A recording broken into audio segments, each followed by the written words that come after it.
telling you, I didn't see anything. All right, out. Sir, we need you to calm down. Calm down? My neighbor is dead! It was a normal Saturday morning in Plano, Texas. Reginald Carter walked out of his house to take the trash to the curb, just like he did every week. But before he could even get to the street, he saw 3 people waiting in his driveway. 2 men wearing black vests that said Community Enforcement, and Linda Whitfield, the president of his neighborhood association. The men looked like they were trying to be police officers, but something was wrong. Their vests didn't match, their boots looked old and cheap, and they stood too stiff, like they were pretending to be tough. Reginald immediately knew something wasn't right. Linda spoke first, telling Reginald they needed to talk. One of the tall men with a shaved head and sunglasses said they were there to arrest him for breaking neighborhood rules. They said he had to come with them until the real police arrived. Reginald almost laughed. He asked what the charges were, and the shorter man with a messy beard pulled out a piece of paper. He read off a list of silly complaints like his driveway being wrong, having loud parties, and not following HOA rules. Reginald told them straight up that there was no such thing as community enforcement, and that they weren't real police officers. They were just regular people pretending to have power they didn't have, and they were trespassing on his property. Linda got angry and said Reginald thought he was better than everyone else because of his job. She said she had real complaints about him and wasn't going to let the neighborhood fall apart. The tall man kept acting tough, like he had a weapon, but Reginald could tell he was just a fake. By now, neighbors were coming out of their houses to watch. Kids were recording everything on their phones. The whole street was turning into a big show, and it wasn't going the way Linda had planned. Reginald stayed calm the whole time. He had dealt with much scarier people than these pretend cops, and he knew exactly how to handle bullies. He told them they had picked the wrong house and that they were about to be in serious trouble. Linda kept pushing, saying her fake officers could hold Reginald until real police came. But neighbors were starting to shout that this was wrong and that Linda had gone too far. The tall man, whose name was Eddie, suddenly pulled out handcuffs and said he was going to arrest Reginald. This was when things got really serious. Reginald warned him that using handcuffs when you're not a real cop is a serious crime that could send you to prison. Eddie's partner, Sean, started getting scared and told Eddie this was crazy. But Eddie was too proud to back down. When Eddie tried to grab Reginald with the handcuffs, Reginald moved like lightning. In just a few seconds, he twisted Eddie's arm behind his back and put the handcuffs on Eddie instead. The whole crowd gasped. Eddie was now on his knees, handcuffed, looking shocked about what had just happened. That's when Reginald pulled out his wallet and showed everyone his badge. He wasn't just a regular neighbor. He was an FBI agent. The street went completely silent. Nobody could believe it. Linda's face went white as she realized she had just tried to have fake cops arrest a real federal agent. All the neighbors with their phones had caught everything on video. Soon, real police cars showed up with flashing lights and sirens. The officers arrested Eddie and took Linda away too. Sean, the other fake cop, was so scared he immediately started cooperating and telling the police everything. The neighbors were amazed.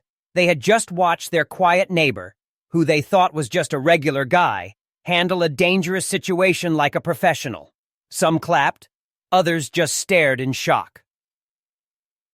Over the next few days, the whole story spread around the neighborhood and even made the news. Videos of Reginald showing his FBI badge while holding Eddie in handcuffs went viral on the internet. Linda had been the HOA president for years, and she had been mean to lots of neighbors, not just Reginald. She would write complaint letters about tiny things and make people feel bad about their houses, but nobody had ever stood up to her before. It turned out that Linda had hired Eddie and Sean by promising to pay them to be community enforcement. She had been telling them that Reginald was trouble and didn't belong in the neighborhood. The neighbors were disgusted when they found out the truth. Eddie had a criminal record with lots of small crimes, which explained why he was willing to pretend to be a cop for money. Sean was just going along with it, but got scared when things went too far. The neighborhood held a big meeting after everything happened. Reginald spoke to everyone and explained that real leadership is about helping people, not scaring them. He said bullies only have power when good people stay quiet, but when you stand up to them, they fall apart. Linda was kicked out as HOA president, and the neighborhood chose someone new who promised to be fair and kind to everyone. Many neighbors said they felt like a weight had been lifted off their shoulders because they didn't have to be afraid of Linda anymore. Eddie was charged with impersonating a police officer and trying to kidnap someone, which are serious crimes. Linda was charged with conspiracy and harassment. Sean got in less trouble because he cooperated with police and admitted what he had done. The Stose. Rye became famous because people loved seeing a bully get caught, especially when she picked on the wrong person. But Reginald didn't want to be famous. He just wanted his neighborhood to be safe and peaceful. After everything calmed down, neighbors started talking to each other more. Kids could play outside without their parents worrying. People felt comfortable in their own neighborhood again. Reginald kept living his normal life, but now everyone knew he was someone special who had protected them. When reporters asked him about being a hero, he said he wasn't a hero. He was just someone who refused to be bullied. The most important lesson from this story is that real power comes from helping people, not hurting them. Bullies like Linda think they can scare people into doing what they want, but when someone brave stands up to them, everyone sees that they're just scared people pretending to be strong. Linda learned the hard way that you can't fake being in charge. Real leaders earn respect by being kind and fair, not by threatening people with fake cops.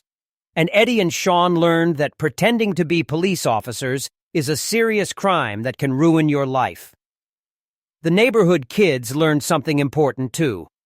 When you see someone being mean to others, don't just watch. Speak up and help.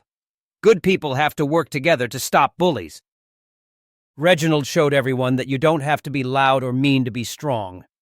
Sometimes the strongest thing you can do is stay calm, tell the truth, and let bullies destroy themselves with their own bad choices. The story spread so far that other neighborhoods started talking about their own bullying HOA presidents. People realized that when leaders abuse their power, regular citizens have to stand up and stop them. In the end, Linda's plan to embarrass and control Reginald backfired completely. Instead of getting rid of a neighbor she didn't like, she lost her job, got arrested, and showed everyone what kind of person she really was.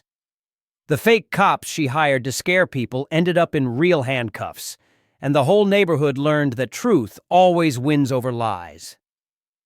This story reminds us that in every community, we have a choice.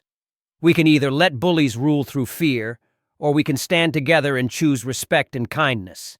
Reginald made that choice, and it changed everything.